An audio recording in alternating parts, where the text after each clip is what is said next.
paying attention to this amazing and esteemed panel under the title Political and Social Current Events in Latin America. So the moderator is Ivan Rebolledo. It's already in the stage. Managing partner of TerraNova Strategic Partners and board chair of Global Americans. And also it's a pleasure to introduce and welcome to the stage Denise, professor at the Department of Political Science at the Instituto Tecnológico Autónomo de México. Jorge Liotti, head of the political section of La Nación, is a journalist. Jorge, please. Gerardo Munck, is professor of political science and international relations at the University of Southern California. And virtually, we welcome and we can see you. Thank you for joining us. Will Freeman, fellow for Latin American Studies at the Council of Foreign Relations. So Ivan, the floor is yours.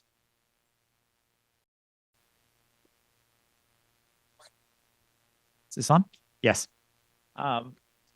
So we find ourselves here at an interesting inflection point in the region, which is navigating a complex landscape marked by political shifts with evolving political ideologies that challenge the status quo, social movements advocating for social justice and environmental sustainability, and economic challenges. Today, we will hopefully cover a range of pressing topics, including the impact of recent elections, democratic backsliding, and the stability and resilience of democratic institutions, human rights concerns, growing crime and citizen security, and the role of external influences. All of you have the bios of our distinguished panel. I'm going to ask Denise to kick it off. Great. Thank you very much.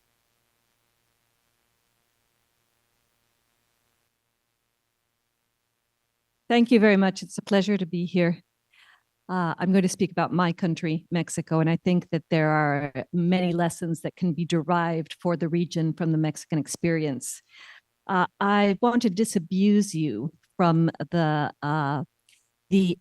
narrative of excitement, energy, applause that many in the international media have created after the election of Mexico's first woman president and the fact that she's a climate scientist, when that obscures much of what has been happening in Mexico and doesn't center on what I think the key issues moving forward look like. I think that Mexico's fledgling, in many ways, dysfunctional democracy, but nonetheless an electoral democracy, is at risk as a result of the continuous onslaught of Claudia Sheinbaum's predecessor, Andrés Manuel López Obrador, on institutions carried out over the last 6 years. He represents, in my mind, the prototypical leader who has enacted what the literature calls democratic backsliding that is taking place in many countries across the globe. And as the Mexican example suggests, democracies are no longer dying at the hands of generals, military coups. Mexican democracy has been systematically destroyed by a very popular president and his handpicked successor, who have manipulated and undermined democratic institutions, changed the rules of the game so that Morena, their party, remains in power and cannot be dislodged in future elections. Now, the supporters of López Obrador's party, and there are many of them, he has a very high approval rating, plus Morena won with a landslide of 36 million votes. They were mobilized at the polls to support a refurbished form of autocracy disguised as real democracy, democracy conceived as the will of the people as interpreted by a single man or a single woman. López Obrador's daily narrative, carried out over 6 years in a morning press conference, was anchored in the defense of the poor, concern for the underclass, combating rapacious elites, defending national sovereignty from foreign and domestic influences and traitorous opposition parties. And this movement to reject democracy or to embrace its redefinition has been fueled by a president that has governed, polarizing the people or the electorate into two camps, the people and the enemies of the people, the transformation and those who are against it, the popular movement that seeks to change the country, and the conservative, anti-patriotic opposition that wants to maintain the status quo that only works for the elites. Now, the success of this is rooted in what has been a transformative change, which is a method of redistribution of wealth through massive social programs and a significant raise in the minimum wage that have created real beneficiaries of the government's social policy. But at the same time that this is happening, we've witnessed a government that provides a series of, I think, important benefits to the poor, while at the same time consolidating control over state institutions, promoting divisive propaganda, modifying the Constitution, and as I said, the rules of the electoral game so as to perpetuate Morena into power. And what we're witnessing is the creation of a new hegemony, even if that means destroying the incipient democratic framework that was built over the past 30 years. And that framework had to do with competitive elections, autonomous electoral institutions, incipient checks and balances, and the containment of presidential power. I'd say that those generational conquests, and I would consider myself part of that generation, are now over. And it's going to take many years for us to be able to recreate what we fought for over the past 30 years. Much of the responsibility also has to do with the opposition that never understood the failures of its past governments, the elitist democracy that it created, many of the flaws of the institutional framework, and how democracy, at least electoral democracy, failed to deliver real benefits for the people and merely promoted a status quo that it entailed the existence of a permanent subclass of over 50 million people. During the election and during López Obrador's term, we saw opposition parties that seemed connected only to the past, incapable of carrying out a mea culpa, and incapable of recognizing that the election was really about combating poverty, about social programs, about redistribution of wealth, about taking on elites.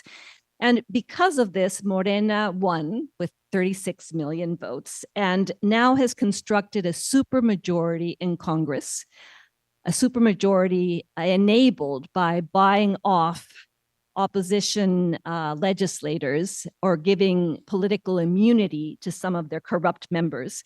But that supermajority gave López Obrador in the last month of his term the capacity to reform the Constitution without needing a single opposition vote. And this has led to what are the two most pernicious trends that I view moving forward. One has to do with judicial reform and its implications.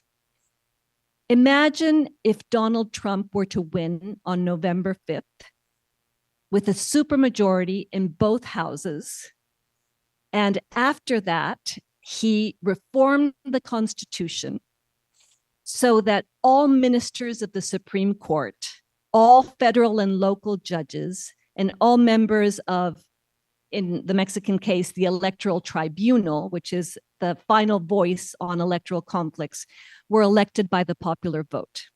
That is what has happened in Mexico. And it essentially means complete capture of the judiciary by the ruling party. And the second trend And the second decision carried out was a constitutional reform that entails the permanent militarization of Mexico's public security without civilian control. Instead of reining in the army that Calderón, the president of between 2006 and 2012, when he took the military out into the streets, López Obrador's campaign promise was to return the military to the barracks. Instead of seeing that, we have witnessed an unparalleled ascension of the military into political and economic roles that it had never had before in Mexican history.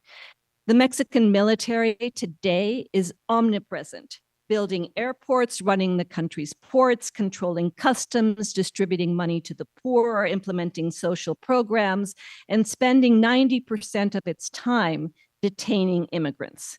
There is a fascinating document called the National Militarization Index created by CIDE, a prestigious research institution now under attack by the Mexican government. The military now controls over 280 activities that used to be in the hands of civilians. They have been allotted larger amounts of the budget, and many of the projects under their control, such as the Maya train, the refinery of Dos Bocas, have been reclassified as areas of national security, which means the national transparency law does not apply to them. So López Obrador has created a de facto political and economic force that operates in complete opacity without any form of civilian control, and now that has been constitutionalized. I think that these two things, judicial reform plus militarization, are going to be the most toxic legacies of López Obrador's government. And they both have been assumed and applauded and pushed forward by Claudia Sheinbaum. If you paid attention to her inaugural address, she emphasized both points. Now, you might argue militarization is necessary given the rising levels of violence in Mexico. As you know, we are one of the most violent countries in the Western Hemisphere. And López Obrador's strategy was one called abrazos no balazos, which essentially entailed using the military for everything that did not entail actually reducing violence. If anything, there's a correlation between taking the military out into the streets and increased violence in Mexico. He ends his term with almost 200,000 homicides and over 110,000 people who have disappeared. Just think of those numbers in a country that is not in the midst of a formal war. While cartels advance their territorial control while organized crime and cartels now have become an influence in electoral contests in terms of assassinating mayors or assassinating candidates or fueling drug money into the electoral process. Yet at the same time, the Biden administration remained silent on democratic backsliding up until a week ago, when for the first time, the U.S. ambassador to Mexico, Ken Salazar, came out and criticized judicial reform for putting Mexican democracy at risk and also for endangering free trade, because the independence of the judiciary, as well as the existence of autonomous institutions in terms of regulation and competition, are a prerequisite of many of Mexico's international commitments. The Biden administration has remained largely silent because of the role that Mexico is playing in terms of controlling immigration at the border, becoming a de facto wall and national guard that prevents immigrants from crossing at a time when immigration is such a key source of contention in the US election. So just to finish, is the damage done? Is it permanent? Claudia Sheinbaum, beyond what the media has portrayed, the emphasis on her being a scientist and a woman, she was chosen because of her proven loyalty to López Obrador and her willingness to adopt to each and every one of his policy stances, even if they go against her scientific training. She has embraced petronationalism despite her PhD in environmental engineering. She has supported his call to colonize independent institutions, thus undermining the basic tenets of democracy, has said that militarization in Mexico is not occurring. And given the lack of a political base of her own, she has no capacity to implement an autonomous program and doesn't need to, or why would she want to, given the popularity of this administration and the landslide electoral support it has just received. She has copied his rhetoric, his accent, and even if she wanted some room for maneuver, and she might have a small desire to do so, emphasizing renewables, clean energy, underscoring her commitment to women in her inaugural address, she inherits a largely constrained government, constrained because of a fiscal deficit that amounts to almost 6% of GDP, constrained by the enormous debt of Pemex that is technically bankrupt, constrained by her dependence on the military to, at some level, take over public security, constrained by the Damocles sword of a recall election that she will be submitted to in the first half of her term, where if she deviates from López Obrador's program, he could mobilize his bases to kick her out. So what do I see after 6 years of López Obrador? On the positive side, a real reduction in poverty, 5 million people lifted from poverty, social transfers that make a real difference in people's lives, 100% increase in the minimum wage. All that is positive. The question is this truly sustainable if you have an economy that isn't growing and where you're jeopardizing a series of free trade commitments that you already have? And the question is, you have that, which is positive, but at what cost and what have you sacrificed? Well, you've sacrificed electoral democracy, and you've ended up with a political system built on polarization, institutional destruction, militarization, and executive aggrandizement. A government that is very popular, but that if you look at the specifics of the polls, it is reprobado. It does not receive support in terms of the specifics of insecurity, management of the economy, or other issues that matter to people. But the relationship that López Obrador created with his base, and he expects Claudia Sheinbaum to maintain, is one of emotion. It is an emotional connection. It is based on a narrative that is very seductive.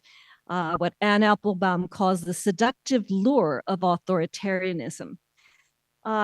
Mexicans are faced with a false dilemma: sacrifice political rights in the name of socioeconomic rights for the poor, sacrifice democratic aspirations for dominant party rule, sacrifice checks and balances, and endow the incoming president with essentially the power to act without constraints, so that she can produce what she promises to produce, which is the continuation of change, construed as change for benefits for the many and not for the few.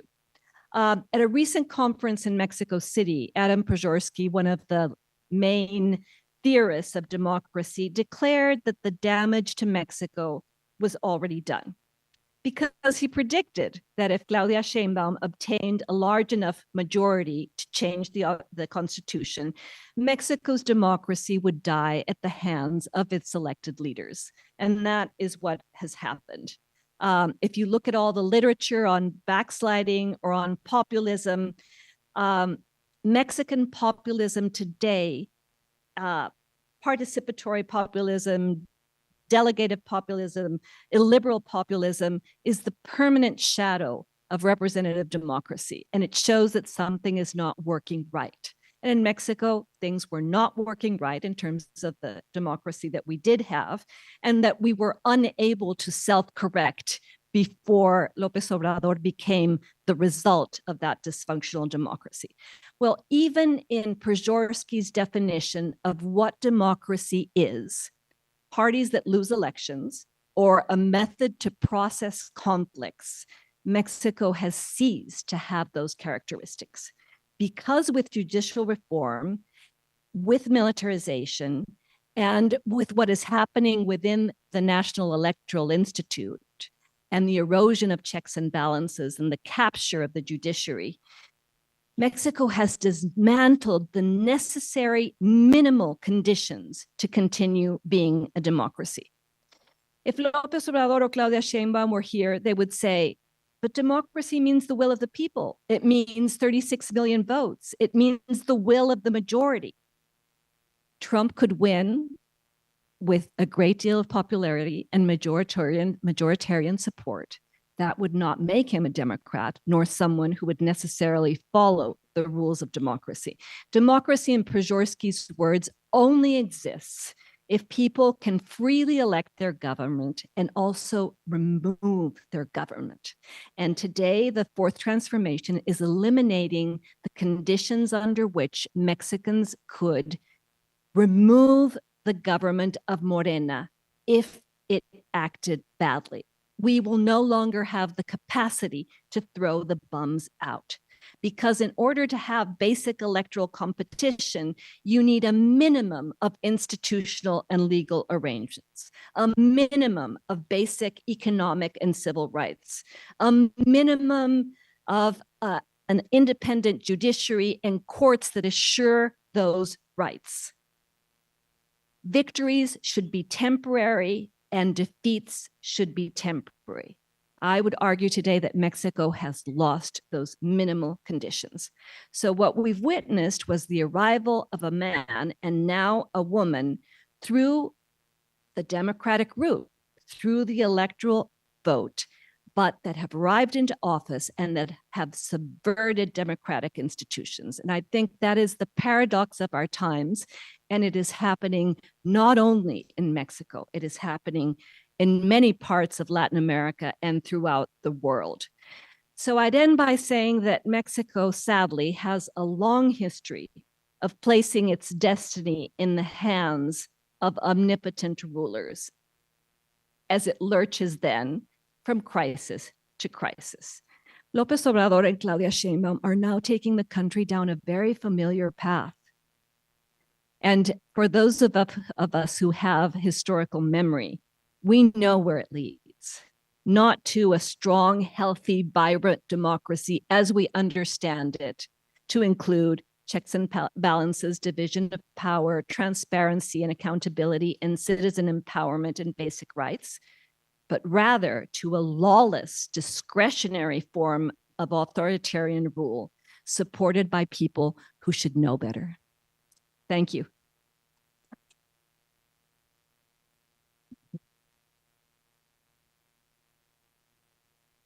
Thank you, Denise, for very, very insightful analysis on the second day of this new administration in Mexico. We're now going to hear from Jorge Liotti, who's the editor-in-chief of the political section and columnist at La Nación in Buenos Aires. He'll be followed by Gerardo Munck, and we'll finish off with Will Freeman. I think, Jorge, you're going to speak in Spanish? Yes. Thank you very much. Bueno, buenas tardes a todos. Me toca un poco presentar el caso de Argentina, que está atravesando el 10º mes de actual gobierno de Javier Milei, y que un poco en línea con lo que presentaba quien me precedió, veo varios contrastes, ¿no? Donde no solo ideológicamente, un gobierno libertario, autodefinido como anarcocapitalista de ultraderecha, sino también en los términos de que lo que se planteaba como una nueva hegemonía en el caso de México, en el caso de Argentina vamos a ver que en realidad es una hegemonía minoritaria la que intenta implementar el nuevo presidente. Me voy a detener unos primeros minutos para poder analizar el contexto en el cual esta figura tan extravagante en muchos sentidos terminó siendo el presidente de la Argentina cuando hace 3 años era un panelista, un economista que iba por los canales de televisión planteando teorías que parecían extremadamente osadas e inaplicables y que parecía más un personaje de los tantos que giran por streaming y por televisión y que terminó transformándose en el presidente de un país relevante para el cono sur de América Latina.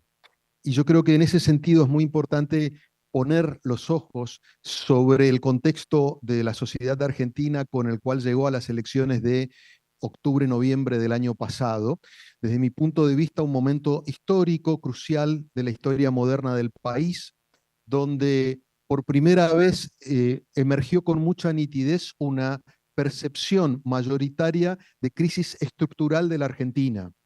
Esto quiere decir que no había un ánimo de votar entre candidatos que fueran opciones A o B, clásicas, ordinarias entre los partidos tradicionales, sino en realidad dar vuelta a una página histórica basado en la percepción de que el país, y esto verbalizado en encuestas de opinión pública, en focus group cualitativos, la idea era, esto así no puede seguir más.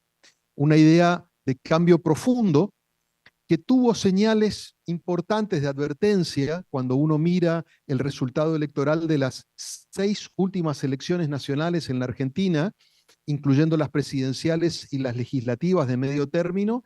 En 5 había ganado la oposición, cualquiera sea la fuerza. Es decir, cada 2 años el votante argentino venía cambiando el sentido de su voto en una búsqueda desesperada por encontrar respuestas ante un contexto que obviamente en el marco latinoamericano vemos que no está tan desentonado, pero que en el caso argentino fue aún más grave. La Argentina no crece económicamente, el último año que lo hizo fue en el 2011, es decir, ya lleva 13 años de estancamiento o de crecimiento, y yo diría que esta percepción de crisis estructural tiene 3 vertientes que de algún modo terminaron convergiendo en ese importante punto de inflexión que fue el 2023. En primer lugar, la imposibilidad de encontrar una nueva matriz económica de desarrollo para la Argentina. Los indicadores en términos de PBI per cápita son similares a mediados de los 70, cuando se agota el modelo de sustitución de importaciones y la Argentina desde entonces no logra encontrar un rumbo de crecimiento sostenible en el tiempo.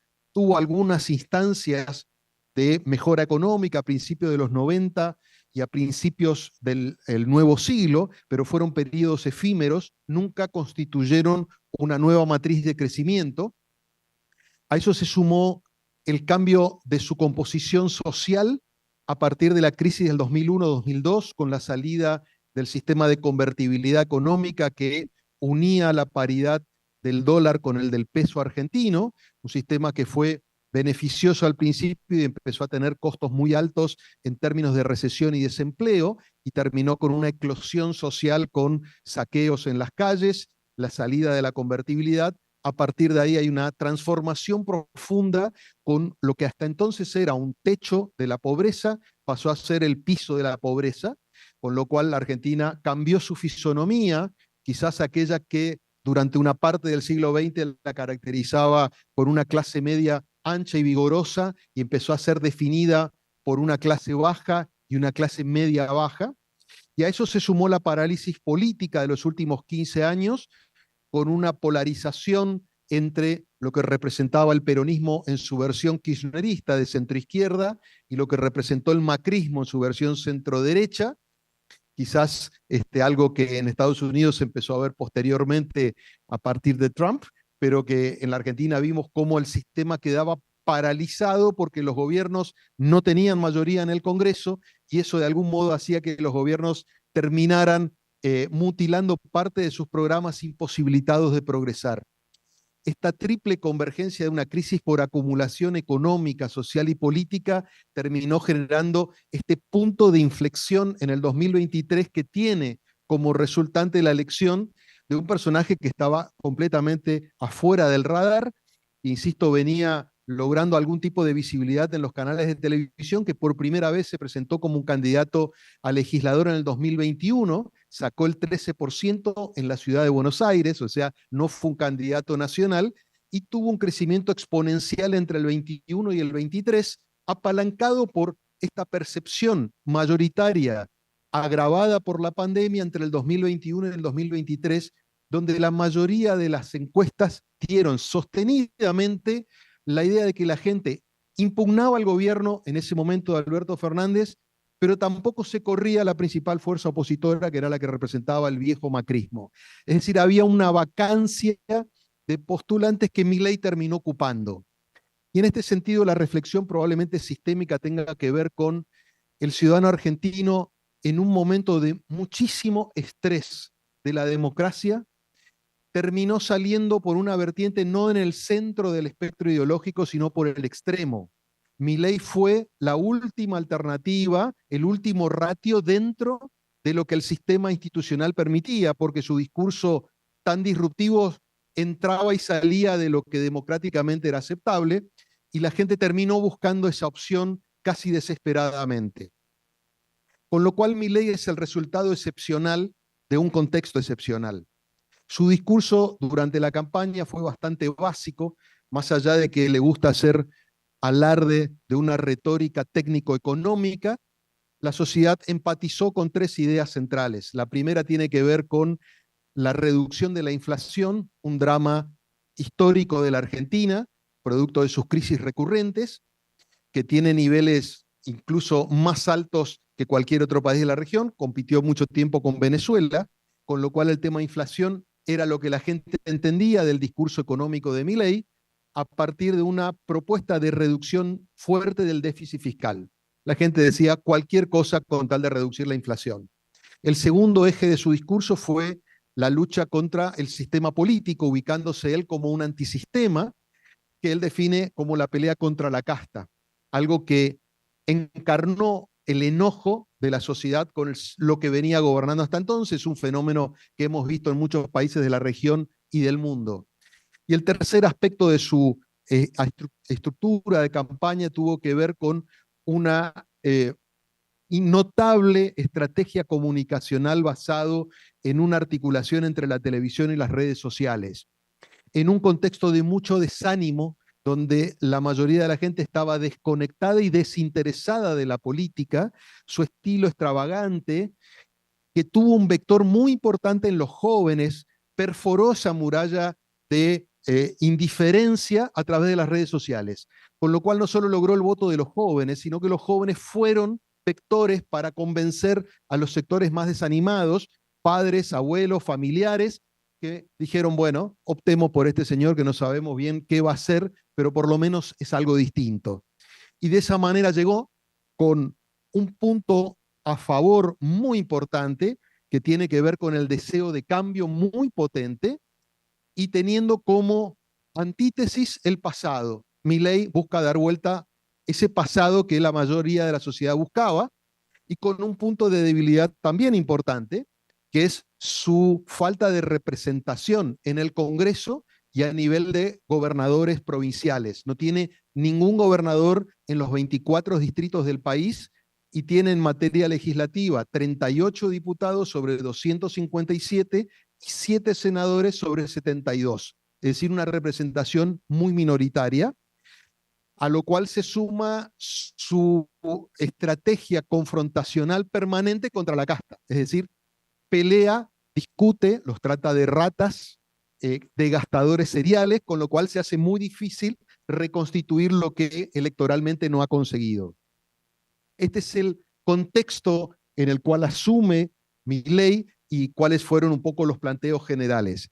En una primera etapa, primeros 6 meses de gestión, Milei apostó a lo que un poco yo denomino el shock de excepcionalidad, basado en la idea de que él es un personaje excepcional, distinto y disruptivo, y que la crisis tan profundo de alguna manera le daba argumentos para poder demandarle al sistema político respuestas excepcionales. Así mandó, por ejemplo, lo que se llamó en su momento una ley ómnibus, que tenía 664 artículos, en los cuales prácticamente era un planteo refundacional de la Argentina por vía legislativa, que contenía desde cuestiones impositivas hasta nuevos regímenes económicos, cuestiones vinculadas con la seguridad, o sea, prácticamente una nueva constitución. Sin dialogar con los bloques legislativos ni los gobernadores, mandó el proyecto, trabajó ya contrarreloj para tratar de obtenerlo y fue rechazado en la primera versión. Fue un aprendizaje importantísimo en términos de que la idea de la excepcionalidad no le iba a funcionar frente a un sistema político que le decía, bueno, nosotros también tenemos representación y somos parte del sistema, no estamos dispuestos a aprobar a libro cerrado un proyecto de estas características. Él pasa a una fase más pragmática, donde empieza a negociar con el Congreso para obtener la sanción de ese proyecto, sin abandonar sus aspiraciones reformistas y sin abandonar la idea de que se trataba de un gobierno de emergencia, de alguna manera planteando esta idea de que tenían que acompañarlo porque la situación era muy crítica en ese aspecto. En este sentido, el discurso de Milei en el plano económico siempre fue muy consistente en lo fiscal, planteando que la reducción del déficit fiscal era la quinta esencia de su plan económico para reducir la inflación y generar un círculo virtuoso. En el plano monetario siempre fue mucho más oscilante. De hecho, en la campaña llegó a hablar de dolarización, después lo abandonó y hoy está hablando de un bimonetarismo, pero claramente es más zigzagueante en el plano monetario. Y en su discurso casi no aparece el planteo productivo, porque entiende que la economía, según su mirada libertaria, es generar las condiciones de libre mercado para que los privados compitan y el Estado se retraiga por completo. Ese es un poco el planteo general en un país como la Argentina, que tiene una tradición con un Estado fuerte y con una sociedad que le demanda al Estado roles básicos con prestaciones, por lo menos en términos comparativos en América Latina, importantes. Salud, educación principalmente. Dentro de este marco de emergencia que plantea su gobierno Milei en los primeros meses, también allí aparece, y si quieren después podemos profundizar, una política exterior muy disruptiva para los estándares y la tradición de la Argentina, basado básicamente en una alianza irrestricta con Estados Unidos e Israel. Con Estados Unidos en términos ideológicos, con Israel a partir de lo que se entiende que puede ser una transición personal de Milei de su origen católico cristiano hacia una conversión hacia el judaísmo, que lo involucra muy personalmente, que lo manifiesta con varios viajes y que lo posiciona y que coincide con un momento extremadamente sensible de ese tema, incluso en uno de los, prácticamente el primer viaje internacional que hace incluye Israel, y cuando apenas llega plantea la idea del traslado de la embajada argentina de Tel Aviv a Jerusalén, con todo lo que eso implica, con un desdén profundo por América Latina en su conjunto. De hecho, prácticamente se peleó con todos los mandatarios de la región, quizás quede alguno, probablemente Peña de Paraguay ha sido uno de los pocos con los que no se peleó con Lula, se peleó con Petro, se peleó con, con López Obrador, prácticamente ha desconocido a la región, prácticamente no ha viajado a la región y entiende que el Mercosur es un instrumento que atrasa y que no contribuye al desarrollo de la Argentina, con lo cual allí hay un planteo extremadamente disruptivo en materia de política internacional. Y en el plano de China arrancó diciendo que no iba a comerciar ni entenderse con ningún país comunista. Es un término que él utiliza en sentido muy amplio, que puede abarcar desde China hasta la socialdemocracia europea. En el caso de China lo planteó abiertamente y ante las necesidades de refinanciar un acuerdo por un swap, terminó aceptando que iba a viajar a China en algún momento, una condición que el gobierno de Beijing se lo impuso para renovar este crédito que tenía la Argentina. En los primeros meses y esta primera etapa cierra con algunos logros. En primer lugar, una fuerte reducción del déficit fiscal con un impacto en inflación. La Argentina está en este momento con una inflación mensual del 4%, que yo sé que a nivel global es altísimo. Para la Argentina es una reducción, veníamos del 25% en diciembre, con lo cual ahí hay una reducción muy importante y eso le ha permitido ganar tiempo y de algún modo mantener esa conexión con la mayoría de la sociedad que lo terminó apoyando. Logró cierto orden en las calles. La Argentina en general y Buenos Aires en particular se había transformado en una ciudad caótica, hacía falta 20, 30 personas para cortar las principales avenidas de la ciudad, eso generaba desgaste y agotamiento. Se aprobó, mejor dicho, instrumentó un protocolo antipiquetes y eso de alguna manera limpió las calles y la gente fue algo que percibió rápidamente en forma positiva. Después hay que ver cómo sigue en materia de seguridad porque admite tener a Bukele como horizonte en materia de reformas legales vinculadas con el delito. Y también logró recuperar centralidad en la figura del presidente, siendo que veníamos de un sistema bicéfalo en el gobierno anterior, donde Alberto Fernández era un presidente sin poder y quien ejercía el poder era la vicepresidenta Cristina Kirchner, lo cual terminó generando confusión, internas, intrigas. De algún modo, hoy el poder está en manos del presidente nuevamente y es claramente la figura central dentro del tablero político argentino. ¿Cuáles fueron los costos de este modelo? Bueno, una devaluación muy fuerte al principio, de más del 100%, con un impacto muy fuerte en pérdida de poder adquisitivo de salarios y jubilaciones. Prácticamente salarios han perdido un 30%, jubilaciones otro tanto. Una recesión importante en comparación con los indicadores del 2023 y un incremento significativo de la pobreza. El indicador se conoció la semana pasada, los primeros 6 meses dieron cuenta de casi un 53%, de lo cual esto hay una porción que podemos considerar que es estadística, es decir, es recuperable en términos de si la inflación se frena y los salarios se recuperan ligeramente, hay un 10% que se podría recuperar, pero seguiríamos estando en el orden del 43%, que es un indicador tremendo. Por eso decía, desde la crisis del 2001, el piso nunca ha dejado de ser el 30%, un indicador que la Argentina no conocía en sus décadas anteriores. ¿Cómo ven los votantes de Milei este desempeño? Bueno, los votantes de Milei están expectantes, dicen, reconocemos mejoras en materia de inflación, pero también anotamos en el debe que no alcanza la plata para llegar a fin de mes. Lo digo así en términos textuales como aparecen en los focus group. Es decir, el votante de Milei es un votante condicional y en ese sentido tiene mucho de parentesco con lo que piensan hasta los grandes inversores, lo que piensa el Fondo Monetario Internacional, lo que piensan los actores que están mirando a la Argentina y preguntan, que al principio decían, ¿es este un gobierno que puede gobernar? Bueno, aparentemente está gobernando y está en atribuciones. ¿Es sustentable el proyecto? Bueno, algunos días parece que sí y algunos días parece que no. Con lo cual allí hay una transversalidad en la percepción desde los grandes inversores y ejecutores de las economías y las finanzas internacionales hasta el ciudadano de a pie y el votante propio de Milei.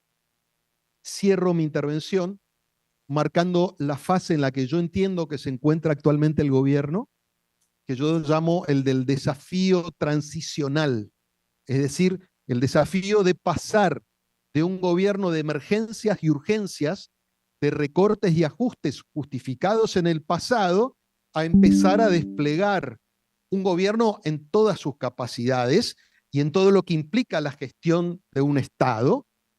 Paréntesis, Estado a que como libertario rechaza, dice, el Estado tiene que tener la cuota mínima, pero al mismo tiempo tiene la tarea de administrarlo, una contradicción que se le nota habitualmente a él y a los que están en su alrededor. En estos desafíos transicionales yo anotaría la perentoriedad de generar indicadores de recuperación económica para principios del 2025, la sustentabilidad del proyecto de Milei por sus particularidades, necesita imperiosamente que empiece a mostrar recuperación vigorosa, aunque sea tenue. La Argentina este año va a terminar cayendo entre 3,5 y 3,8 del PBI, necesita recuperarse por lo menos un punto y medio de eso para demostrar que el programa está funcionando.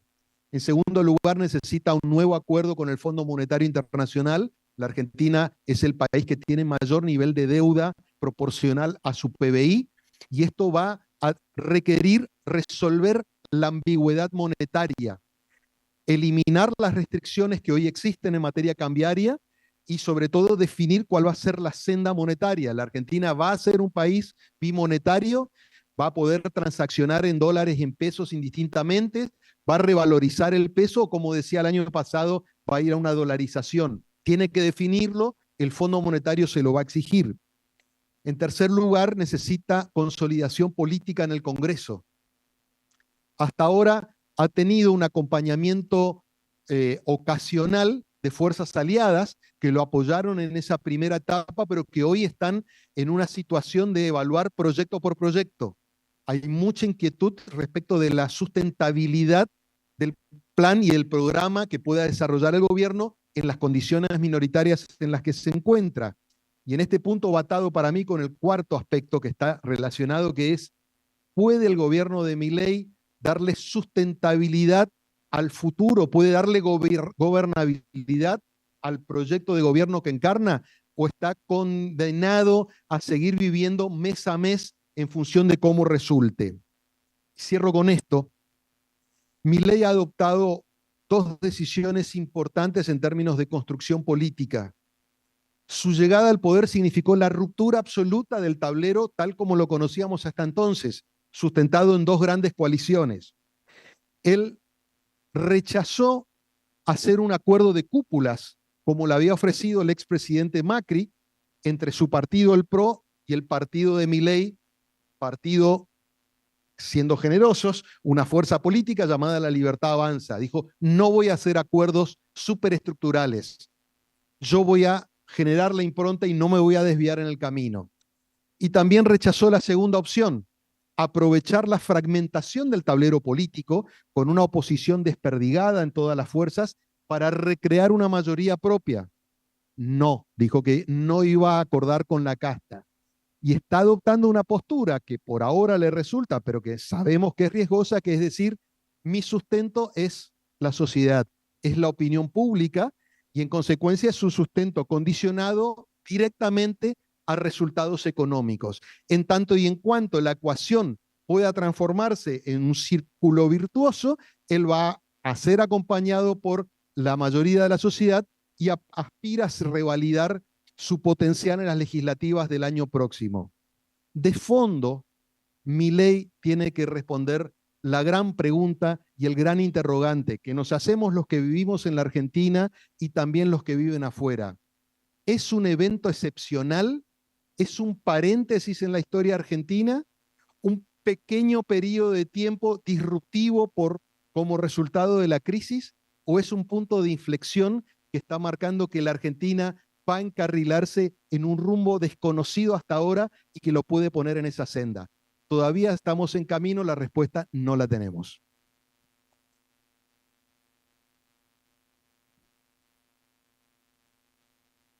Muchas gracias, Jorge.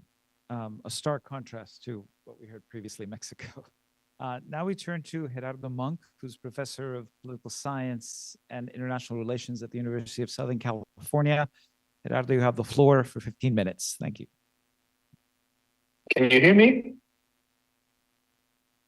Bueno, buenas tardes y gracias primero por la invitación a este foro importante. Me disculpo por no estar presencialmente, estaba dando mis clases en un seminario de doctorado hasta las 8 de la noche anoche. Y también le voy a pedir disculpas, voy a pasar a inglés. Preparé la presentación en inglés, entonces paso al inglés, sí. This is a difficult time to be discussing democracy in Latin America. We can think about two basic reasons for this. Because of the acute problems regarding the health of democracy. Some of them have been mentioned by the previous speakers. But also because of the tenor of the discussion, that there's a considerable lack of consensus regarding how people are reading the trends, how they interpret trends, how they're categorizing different events in countries throughout the region. I'm going to do two broad things. I'm first going to provide a very quick overview of the state of democracy in the region. So I'll be focusing broadly on the region. And then I'll have some comments about how we're discussing, how we're analyzing democracy, focusing on some things to avoid, I think some problematic trends in the discussion of democracy, and some things that we should do more. I think would help us to develop a better sort of analysis, forward-looking analysis of democracy. So I start with the state of democracy, and I want to start with some positive things. I'm going to talk about problems, but I think focusing on some positive things, some accomplishments is useful. And this is clearly the case if we look at the long-term view. We had a wave of transitions to democracy in the decades of the 80s and the 90s. By 2000, all of the region had become democratic, but Cuba, this had never happened before in the history of the region. If we look at what's happened from 2000 to the present, there's been a whole set of crises, some breakdowns to democracy, then coming back to democracy. We have two clear exceptions to democratic trends. This isn't a surprise to anybody, Venezuela and Nicaragua. There's currently a discussion about El Salvador. There's a discussion about Mexico. Professor Dresser mentioned some things. Still can say that this is the first time in the history of the region, and it's important to think of the 20th century, the sort of later part of the 19th century. The democracy has been seen as the key form to govern, the key form to have legitimacy to govern. That elections are the undisputed means of access to power. So I think there's something to be said about many countries that have developed a stock of democratic practices, 3-4 decades in some cases, when this certainly wasn't the case in the 20th century. So this is something novel. Sometimes I say we live in a democratic age. There are lots of problems related to democracy. There's a current discussion about democratic erosion, backsliding, that I think taps into a very important trend. That's very important to have those discussions. Let me turn to problems. And so we can talk about different kind of problems if we look at the situation from the 90s on. I think these problems change in different periods. So I really focus on the last 10 years. I think sort of we're in a distinct period since the end of the commodity boom. So from roughly 2015 on, I'm just going to provide a list of problems just to give a sense of sort of how common they are. I'm not going to make any claim about the overall level of democracy. If it's declining in the region, it's very hard to make such claims. The point mainly is to show that there are many and very severe problems of democracy in the region. So this is just a list of things, and I think that we need to then discuss sort of going forward. So if we focus on elections, when we talk about democracy, we start with elections. We have cases of electoral violence. Just recently, sort of the case of Mexico, the case of Ecuador, where one of the candidates was assassinated. Something more common and that plays a fundamental role in the electoral process. In many countries, politicians, other sectors have attacked electoral authorities. These play a fundamental role. This has been a positive trend over time, sort of the growing independence of electoral authorities. They provide a lot of confidence in the electoral results for the citizenry. Even taking outside the extreme case of Venezuela, we see attacks on electoral authorities in Guatemala in the context of the electoral process, ongoing things in Peru, Mexico, the attacks on the INE, I think, fit this trend as well. We can talk about electoral misinformation. Here, the social media are a new factor that is changing the context. We have some cases, Central America, pretty well documented, funding of electoral campaigns by organized crimes. These are all deviations from basic democratic standards. Something similar to what happened in the United States with Trump. In various cases, candidates challenge electoral results, question, even try to overturn electoral results. This was a case in Brazil. sort of with the loss by Bolsonaro. This was a fundamental issue in the electoral process in Guatemala. We also have it very clearly in the case of Venezuela. We look at Peru, we have a different crisis, an attempt by a president to unconstitutionally close down Congress, sort of clearly a major political crisis. One trend that we see in many countries, and this is sort of associated with populist leaders, presidents, allies of their presidents, attacking the media, but sort of in a consistent way, attacking academics also, but basically broadly critics, any groups that are questioning what the governments are doing. So again, this is a basic fundamental aspect of democracy. If we go to Robert Dahl, freedom of the press, freedom to dissent, and having a president constantly attacking certain groups and by name, that really has an intimidating effect.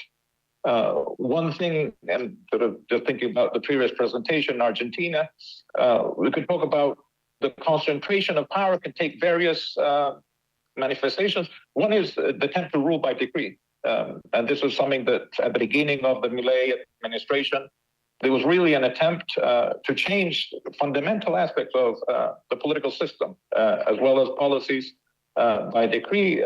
It's sort of been a little bit less in recent times.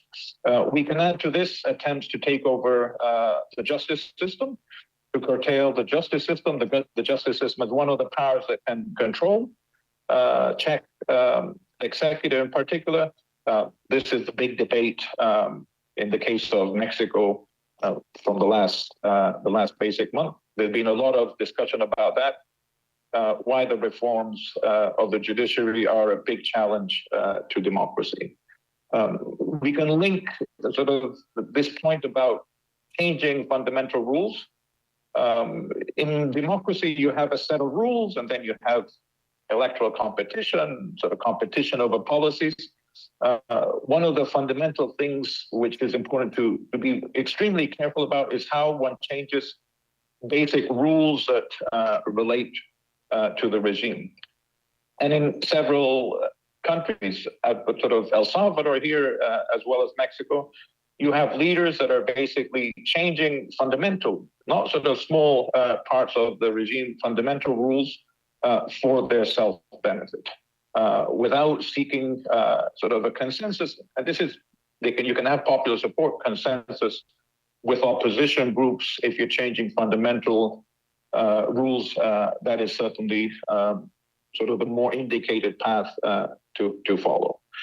We can add other things to this list. There's a lot of discussion about the disconnect between leaders and citizens, a lot of information about lack of confidence in institutions. So if we think about democracy, recent times, so this is last decade and sort of jumping around a bit from country to country, there are a range of extremely important trends in many countries, important big countries, some smaller countries, that are challenges to basic democratic principles. And so in some sense, people following democracy, concerned about the state of democracy, are very concerned. There's an important discussion about these issues.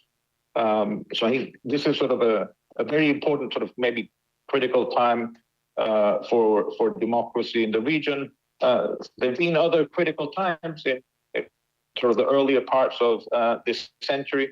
There's something distinctive about what we're living through these days. So I kind of sort of what to do. How do we discuss these issues? And sort of like what kind of an agenda should we be thinking about to deal with these particular issues? Here I'm going to make two broad points. I'll be brief. I know we don't have too much time. One is something to avoid, and this is something that's like a real challenge to how to overcome the way in which we're having discussions within Latin America, within communities interested in Latin America and the United States. Given the stakes of the current situation, I think there's a high need an urgent need to talk clearly without ambiguity about issues, about problems, when there are deviations from democratic standards to point them out.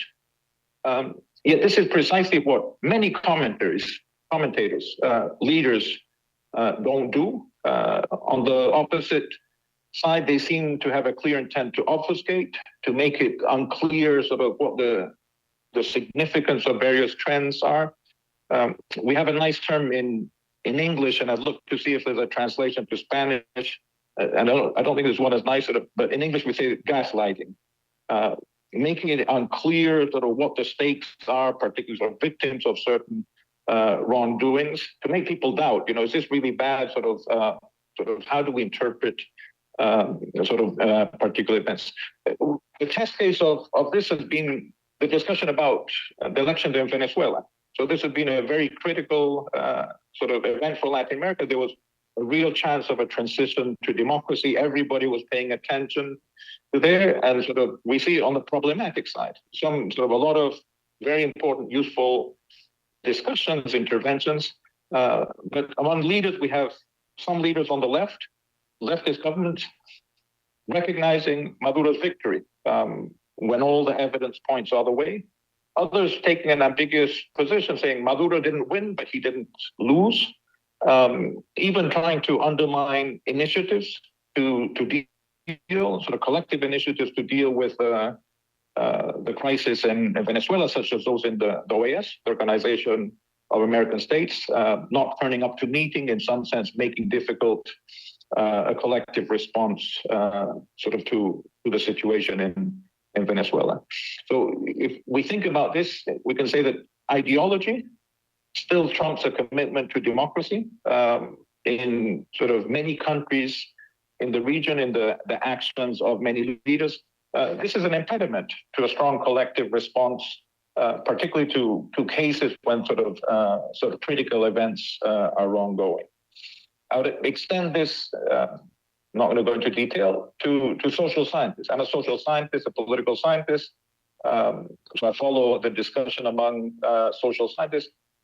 Many social scientists, if they have an ideological leaning, are willing to play down any actions of governments they support.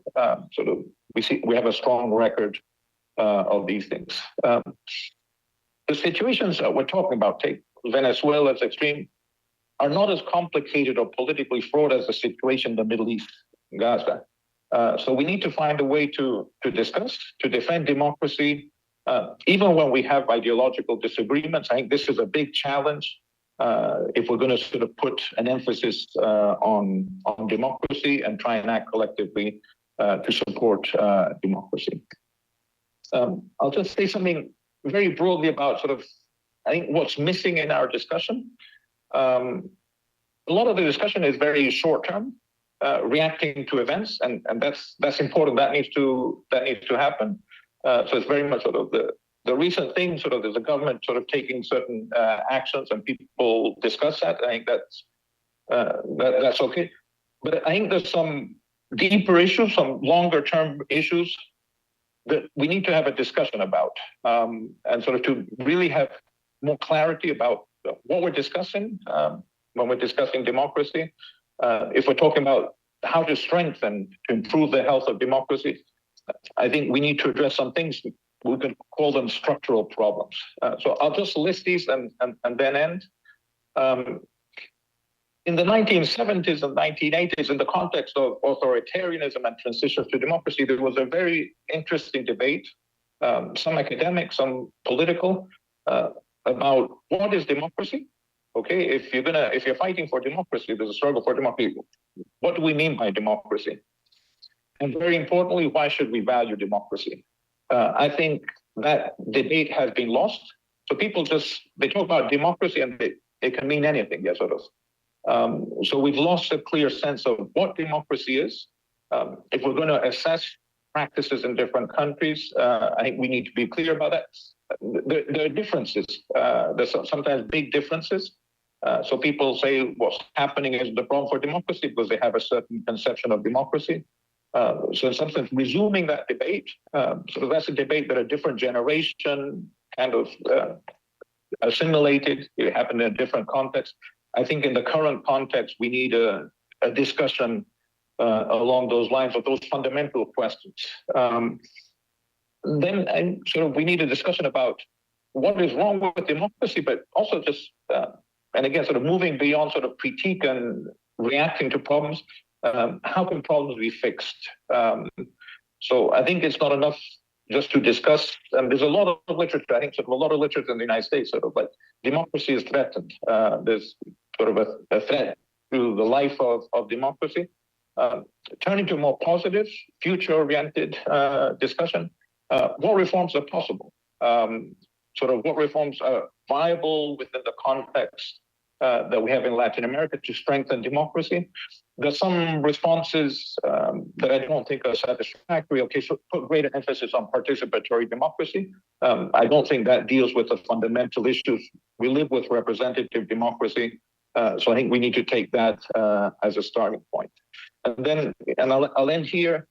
I think there's a tendency, I'm thinking more about academia. I think this is a problem of academia, to think about democracy as a set of institutional features. And I think it's fundamental, if we're going to think about the strengthening of democracy, we have to have these broader debates, linking democracy with development. I go back, I'm a fan of Carlos Zampaletta's book. Okay, that's when development and politics was a fundamental concern. The political scientists that study democracy don't study development. The fate of democracy is very much linked with the fate of economic development in the region. So I think sort of thinking about that link is important. One thing that I've been working also is the role of the state. So there's a lot of discussion about the role of the state. Think about the public administration. It has a huge impact on both democracy and development. I think there's a need to discuss what kind of states Latin America has, what kind of reforms can possibly lead to an improvement of the capacity of democracy. I end sort of with just an idea from Hirschman. So I think a great author to think about in terms of what kind of changes can be brought about. The problems in Latin America are big, so you need big thinking. But sort of what Hirschman basically said, sort of, if you think the problems are huge, you may not just give up. So it's really fundamental to think about concrete, small, attainable steps, but that move processes in the right direction. So I think that's the kind of discussion, more sort of forward-looking in a positive sense, dealing with the problem and offering some kind of solution. This has to be debated. It's something that's needed. Thank you very much.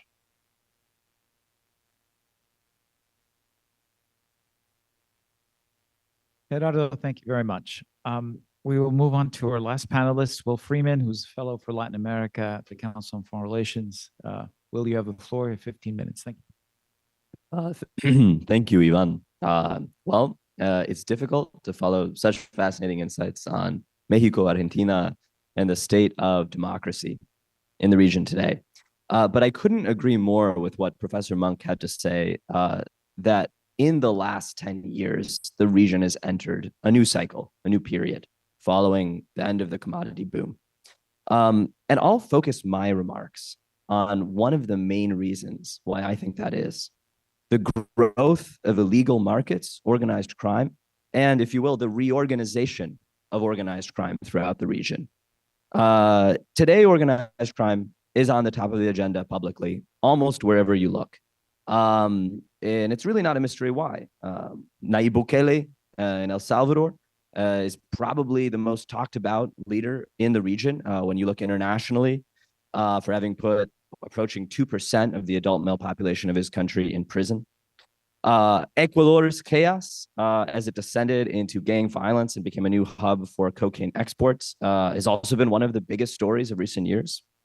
Mexico, which we heard about earlier, just finished its most violent elections in recent history, with over 24 candidates assassinated, not to mention hundreds more who renounced their candidacies under threat from organized crime.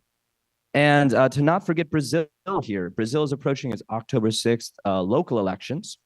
And in the race to govern the biggest city in Latin America and the largest city in the entire Southern Hemisphere, Sao Paulo, is a contender, quite a strong contender, Pablo Marsal, a far-right fitness coach and influencer who's running with a small party, PDB, whose president was caught on tape bragging of his ties to the country's leading drug cartel, PCC.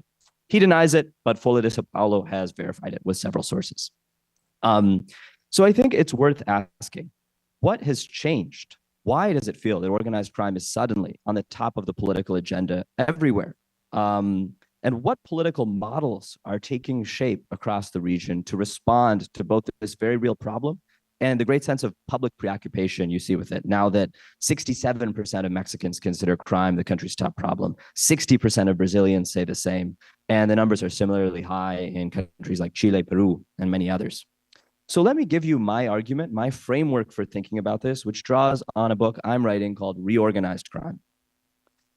First, to understand why the region seems to be in the midst of such an organized crime growth spurt in the last 10 years, I'd invite us to consider a question we might all too easily brush past, which we're at risk of almost assuming into our background understanding of how the region works, which is why are the region's mafias able to operate and grow with seemingly so few constraints when in fact we're talking about a part of the world that's shown remarkable success in recent memory and living memory, curbing many other threats to stability and democracy. Among those threats, which have, I would argue, now been largely curbed and put in the dustbin of history, are military coups, hyperinflation in most countries, maybe not Argentina, maybe not Venezuela, but most, insurgencies, which were, as of a few decades ago, still so common, and paramilitaries. But now, what we see is mafias having spread, right, in the absence of these other, at one point, existential threats. I've argued that this is because of a fundamental flaw, an original sin, if you will, in the region's democratic transitions, which is that these democratic transitions, as the conversations that Professor Munck referred to about what democracy should be were unfolding, these transitions focused much more on building institutions to contain the familiar threats, the threats Latin American leaders already had on their radar. Again, coups, rebel groups, hyperinflation. So you saw civilian-run defense ministries set up in the 80s and 90s. You saw peace accords negotiated, often amazing feats in themselves, ending long-running civil wars. And you saw central banks gain real independence, sometimes for the first time. So I think that sometimes we don't appreciate those changes enough, but they leave, again, open the question of why these same transitions did not set up institutions capable of curbing organized crime. I would argue that specifically the deficit when it came to criminal justice. Take only prisons, for instance. To find prisons comparably dysfunctional to those of Latin America, you have to look internationally to poor autocracies. So that itself is quite a paradox, that in Latin America, you have prisons equally as dysfunctional as those of poor autocracies. Prisons in Latin America vastly underperform relative to their country's levels of wealth and democracy. And you could argue the same in many countries for police and prosecutors. These, I argue, were the neglected institutions of democratic transition and the years that immediately followed in Latin America. And these institutional deficits, I would argue, are the background story of how the region gets to its present moment. A moment which, again, as I was mentioning in the beginning, is one that seems overwhelmed by mafias, organized crime, and their seemingly unconstrained expansion. But what about the last decade? Let's focus on that. I argue that the 2010s was a transformative decade for markets in the Americas. And I think you can see signs in several places. These markets reorganized, they expanded, and they did so fundamentally in response to increasing demand for and supply of illicitly traded commodities and services in the region. So there's many good services we could talk about, but let me focus on the three I consider most consequential. First, cocaine. So it'll be a familiar fact, probably almost everyone around the room, that the production of cocaine and coca cultivation in the Andes has more than doubled in the past decade, more than doubled. An unprecedented rise when you look at recent years. Lots of the increase led by Colombia as a result of several factors. The end of aerial spraying for a period after 2015, difficulties implementing policies of manual eradication and a walk back on some of them. And then, of course, the state's great struggles to bring state authority and rural development to large parts of the country vacated by the FARC upon its demobilization in 2016. You also see, of course, this rise driven by increasing cultivation in Peru and Bolivia. Now, this surge in supply, it happened at the same time that demand was booming. And interestingly enough, not in the United States, not the country that had historically consumed up to half of cocaine produced in South America, but rather in Western and Central Europe, and increasingly in Asia and Africa. This implied a reorganization, a rewiring of the region's drug trafficking routes and also their expansion, which was extremely consequential when you look across a number of different variables. How did this 2010s cocaine boom impact the region? Well, first, it brought trafficking routes to new places. There you have the story of Ecuador's violent implosion. You also have countries like Costa Rica battling large-scale drug trafficking in a very visible way for the first time. And you also saw these new cocaine routes bring money to regions that where previously criminal groups were relatively poor. So I'll just focus here on the example of the group I mentioned earlier, PCC in Brazil. A decade ago, prosecutors I talked to several weeks ago in Sao Paulo told me that PCC made about $40 million a year. So not big money when we're talking about Colombian groups or Mexican groups.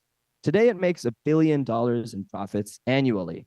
That's after having built the infrastructure to move Peruvian and Bolivian cocaine at scale through Bolivia, through Paraguay, through the road networks of southern Brazil, through Sao Paulo state, and out through that state's ports to the rest of the world. Now, PCC is as much a dominant player in the global cocaine market as the Mexican cartels themselves. So cocaine, that was the first market transformed.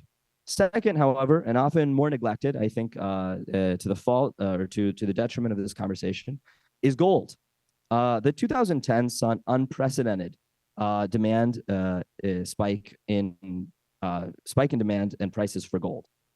Gold prices quadrupled from the late 2000s to 2024 after decades in which they had remained relatively flat, as investors sought to hedge against the 2008-2009 global financial crisis, new wars in Europe and the Middle East, and post-pandemic inflation.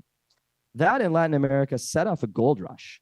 But unlike the last gold rush in regional memory in the 1970s, which first brought illegal mining to scale in places like Madre de Dios in Peru on the Brazilian Amazon, this 2010s gold rush was bigger because the spike in demand and prices was larger, and it was also managed from the top down by organized crime.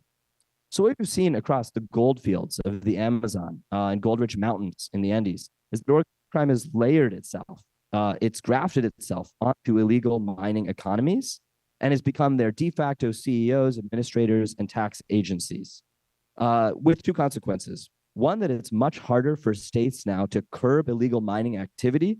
You saw a very graphic demonstration of this in Colombia in March 2023, when after seizing dozens of gold mining dredging ships and detaining top gold mining operators, the Petro government was met with an armed shutdown of the northwestern quadrant of the country by the Clan del Golfo in defense of its gold mining. And unfortunately, I'll cut to the chase, it worked. The Petro government has been much more timid since. And the second consequence of this gold boom, this criminally managed gold rush, is that it's made mining, illegal gold mining, much more productive because there are huge infusions of cash and technology. On the Rio Japurá, a river that spans the border with Colombia and Brazil, I was there recently and nearby, there are enough gold mining barges operating to generate more in annual profits than the entire operating budget of IBAMA, Brazil's agency for enforcing anti-deforestation law. So this was the second market transformed. The market for gold powered this expansion, reorganization, and growth of organized crime. And unfortunately, it looks set to keep growing. Belgian economists with an international bank-based bank there have said recently that gold prices currently at $2,500 US dollars for an ounce could move to $4,000 per ounce in the near future. So it could double again. And third market transformed with huge consequences for the region and its criminal markets was a market for services, in particular, the illicit passage across borders, the service coveted by so many people, so many desperate people in the region today. It's probably the smallest earning of these three economies, but even then, it earns $500 million a year, and that's a conservative estimate from the DHS.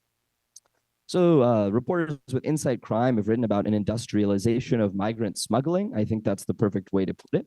Much as with the small gold producers, what you've seen is mafias around the region, often transnational ones, layer themselves over pre-existing coyote networks, taxing them and ultimately allowing them to operate on a much larger scale. They've created conditions for them to expand into something more like transnational businesses with sophisticated menus of options for would-be migrants and asylum seekers, offering, for instance, just passage across the border at US-Mexico, which will run you a few $1,000s, or passage all the way to certain US cities for prices upwards of $10,000.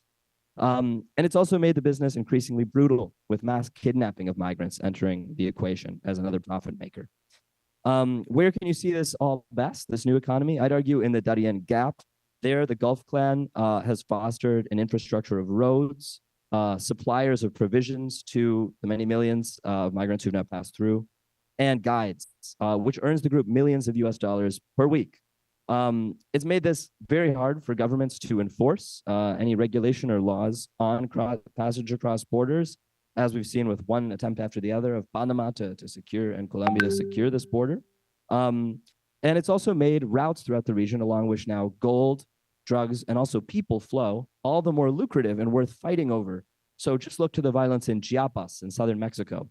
Of course, driven by a number of factors, but one is that not only is this a valuable drug route from Central America moving through Mexico now, it's also quite a lucrative route because of this illicit passage of people. So this has led to a new status quo. Millions of Latin Americans now pay the mafia to flee life under them, right? Think of the irony of that. And I doubt that we're going to see this end anytime soon. We may be in a temporary lull. Numbers have gone down at the US-Mexico border. But what we've seen in the past is that migrant smuggling networks don't wait for new demand to arise. They go to new places, they tap into untapped markets, and they stimulate it. They'll find new pockets of people desperate enough to flee these same conditions created by organized crime. So let me just in the final minutes here get to the question of politics, as that is in the title of the panel discussion, and I wouldn't want to leave that out. Everything I've talked about so far, the revolution in the cocaine market, the gold market, and the market for illicit passage across borders has shaped and is shaping the current political moment. I would argue more powerfully, perhaps, than any other set of forces in the region today. Let me explain why. On the one hand, what I've called reorganized crime, the organized crime groups that have emerged from this bonanza, this 10-year-long bonanza, have increased lobbying and business power. They have increased power to lobby judges and politicians and buy their way into licit businesses. We're seeing a powerful demonstration of that as we speak in Brazil. The PCC has financed candidates for the first time all across Brazil, especially in Sao Paulo state. Prosecutors have discovered they're putting millions into these upcoming local elections. Not only that, PCC affiliates this year have been exposed running the largest bus lines in Sao Paulo through public contracts, hospitals in Sao Paulo, hundreds of gas stations across the state, sports betting companies, and they've even been investigated for trading pro soccer players, which many worry will change Brazilian football forever, right? If the games start to be rigged and criminal groups have an interest in who wins. Now, on the other hand, I think another major transformation politically we're seeing is that citizens living through all this destabilization are demanding responses from their governments, not just to violence, but to extortion, corruption, the full suite of consequences of reorganized crime. And most often, they're demanding a response that we are seeing exhibited plain as day in El Salvador. I'm sure many have seen the polls in which Bukele outpolls the Pope in much of the region, is in many countries more politically popular than in any leader in that given country, him or herself. He's the only Latin American politician whose name I hear mentioned when I travel between countries. And I think it's no question why. He took broken prisons in El Salvador, which had been revolving doors for crime. And what he did was simply figure out that as long as the door remained revolving, nothing would change. He made these doors one way. It's the brutal truth of it. And I think despite the immense consequences to human rights and democracy, there's been a sort of brutal efficiency in this in terms of reducing crime rates in that country.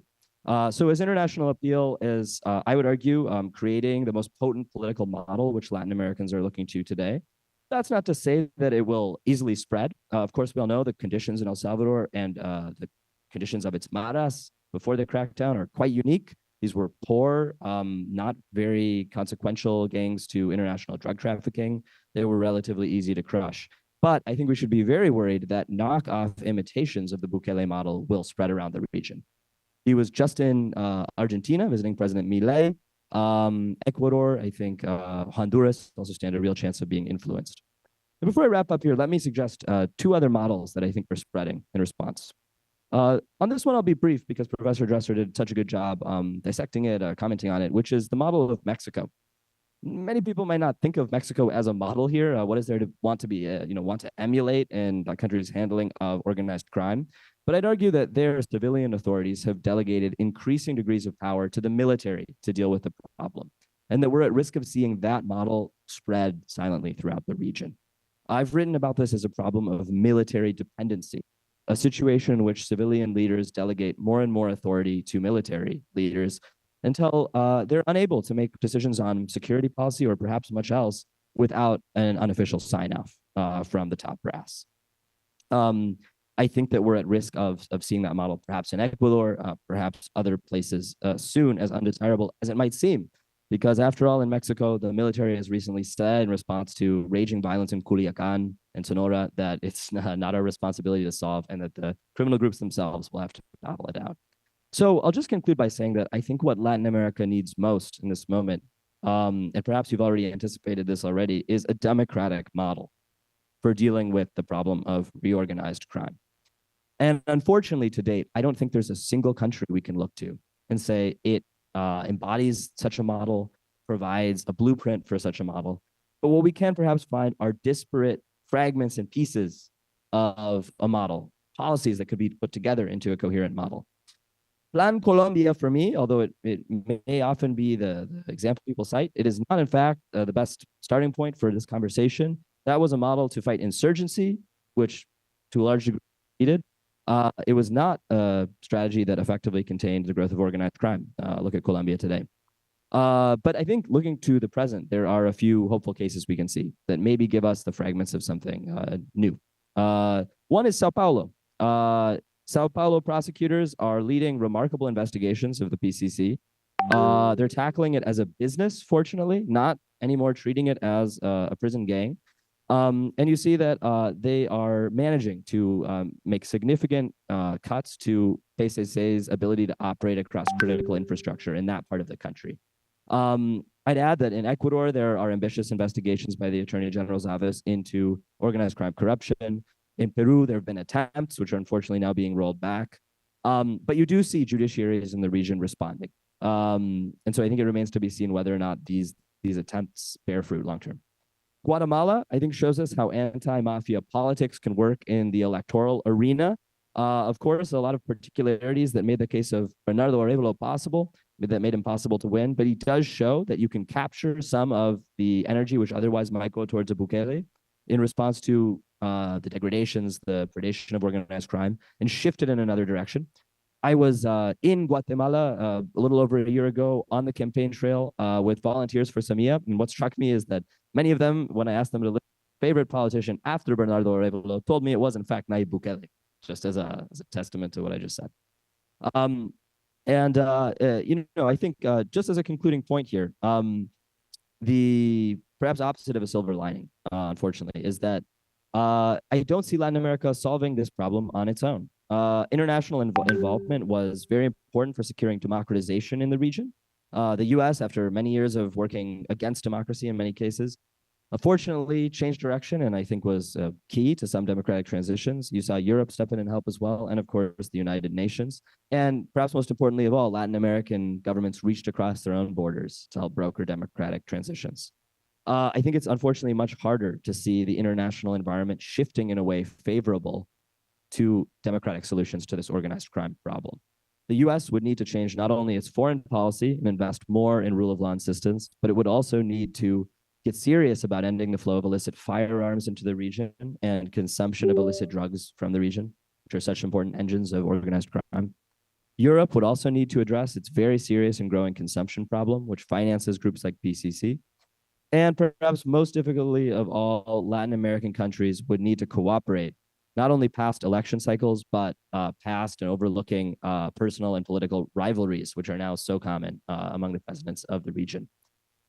So unfortunately, I can't say I see the problem of reorganized crime fading away in a year or two or dropping on that list of public concerns that I began by mentioning. Whatever other more promising trends we note, I really worry that this will remain the most serious, pressing, and defining challenge for the region over the next decade and possibly for even more time.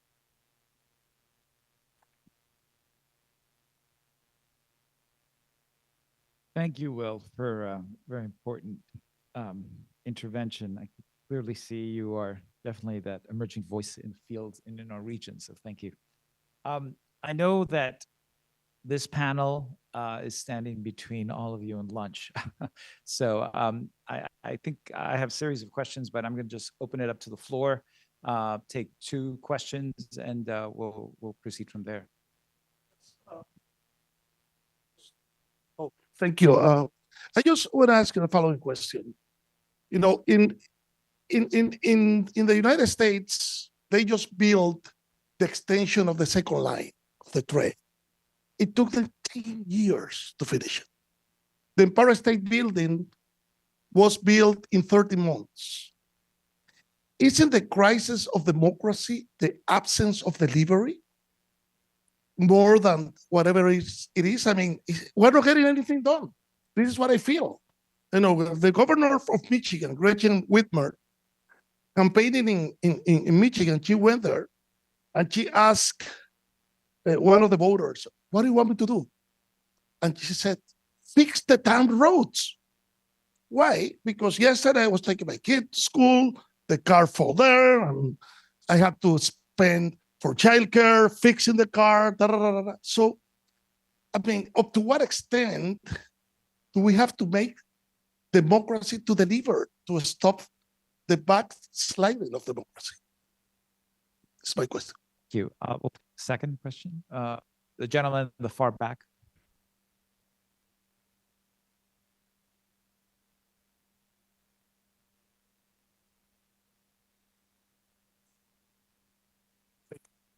It is possible to have real democracy when an environment of cruel, distant concentration of wealth in the hands of few people. Let me give you a chance. Elon Musk, by the end of the decade, is going to be the first $1 trillion person. You know what this means? For $28 moving in the economy of the United States, he's going to own one. That's going to be half of the PIB of Canada. Can a electoral democracy survive this huge concentration of economic power in few hands? Thank you.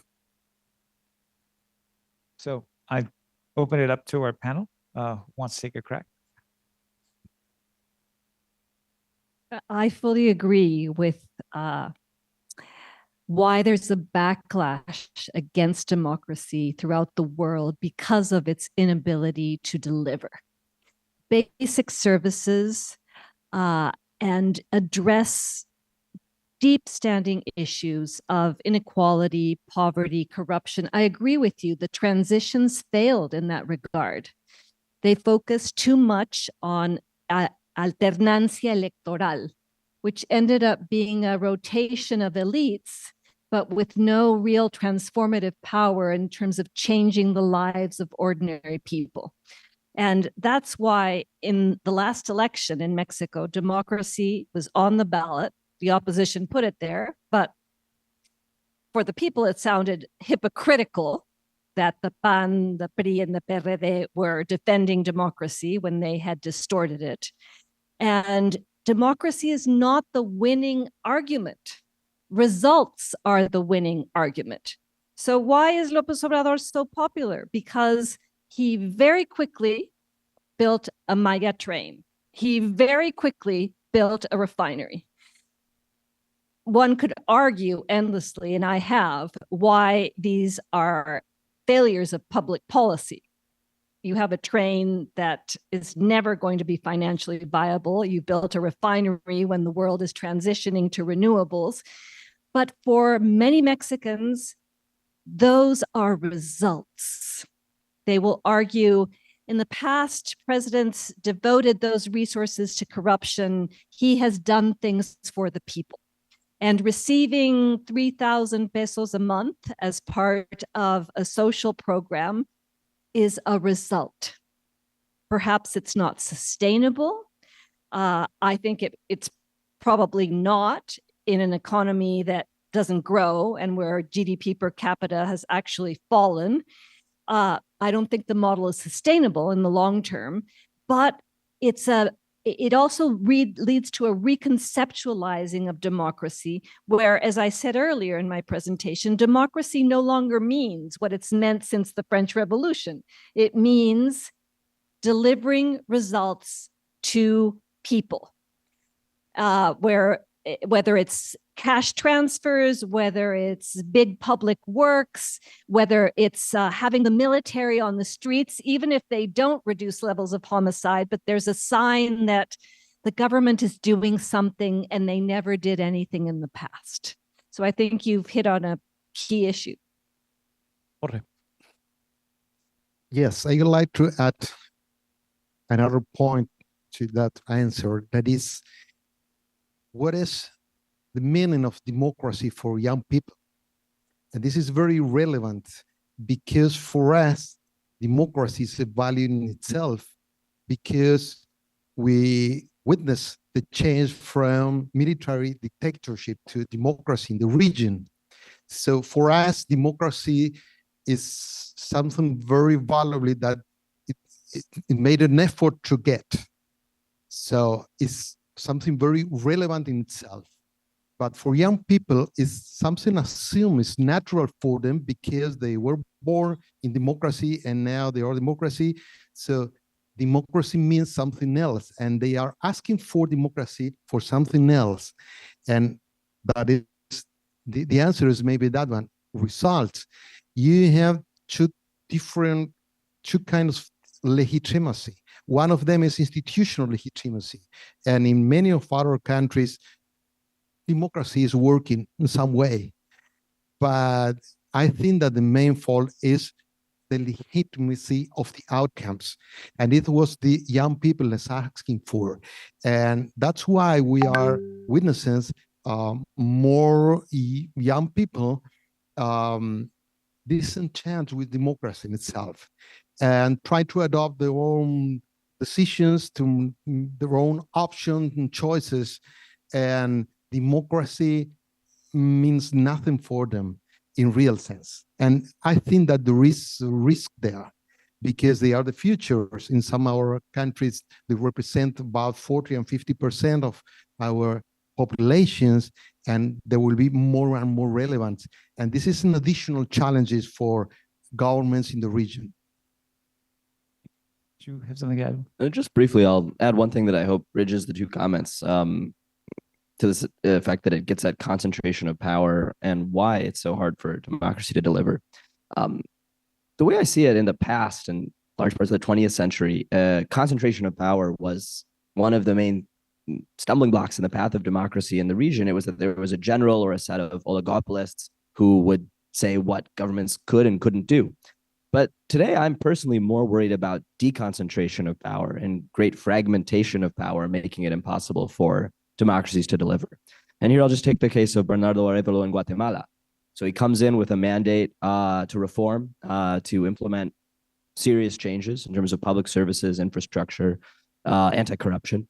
And why has it been so hard for him so far? It's not because CACIF, the country's traditional oligarchic business organization, has been standing in his way. In fact, a surprising amount of CACIF has been relatively supportive. It's because there are 100 veto players scattered across the country, members of Congress, local politicians, local power brokers that you have to satisfy to get even the smallest thing done. In that way, I worry about the region becoming more and more like Peru than becoming more and more like Venezuela. That's to say, not sliding towards sort of consolidated autocracies with ruling cliques, but sliding towards democracies in which there are such a plethora of actors that need to sign off on any given policy or step a government could make that they end up paralyzed. Thank you. Gerardo, do you want to jump in? Okay, I'll say something brief. First, let me defend democracy as alternation in power. I grew up under military rule, and when you compare sort of situations like that, when the transfer of power is carried out violently, and democracy is a peaceful transfer of power, I think that's very valuable. There's a defense along those lines. Adam Jaworski makes a strong case in terms of that. So the basic idea is that in societies, groups have different views about things, conflicting interests. So we need a mechanism to sort out those differences. Democracy is the best thing that we have in that regard. At the same time, the two comments I think are absolutely fundamental for the broader discussion. One, the issue of inequality. And I think many people think, and I rightly suspect, that when you have sort of huge inequalities, economic, you can think about others, which is the case of Latin America, that affects the political process. So the idea that we all have equal political influence is certainly not the case. The wealthy actually have a much larger role, and that's going to affect the policies that are put in place. Okay, that's why certain policies get perpetuated. So addressing the connection between democracies and economic inequalities, I think is fundamental to the broad debate.